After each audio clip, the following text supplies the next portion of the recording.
So hi! Welcome and welcome back to my YouTube channel, and for today's tutorial guys, ituturo ko sa inyo kung paano nga ba magpalit or maglagay ng gender sa ating Roblox app. But first, kindly subscribe to my channel and don't forget to hit the subscribe button and the bell to notify you for my new updates. And once you learn more, just keep on watching and let's start. So ayan guys, for today's video, i-open lang natin ang ating Roblox app. Then, pagka-open mula dito sa pinakang homepage ng ating Roblox, guys, itap nyo lang yung more na nandito sa may lower right side. Then, pagka-tap ng more, i-scroll up lang natin. Then, tap nyo naman dito is yung settings. So, dito naman sa settings, itap nyo naman yung account information or account info.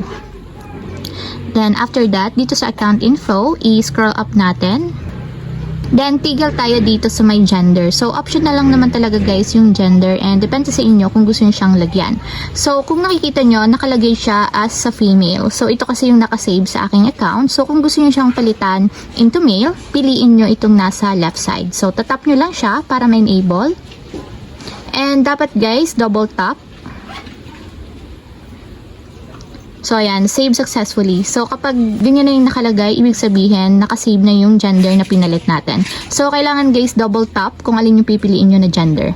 So, ayun lang, kanila kasimple kung paano nga ba magpalit or maglagay ng gender sa ating Roblox app. If you have a question, can you comment down below and don't forget to hit the subscribe button and the bell to notify you for my new updates. And thank you for watching! Living life, every day, late at night, not okay.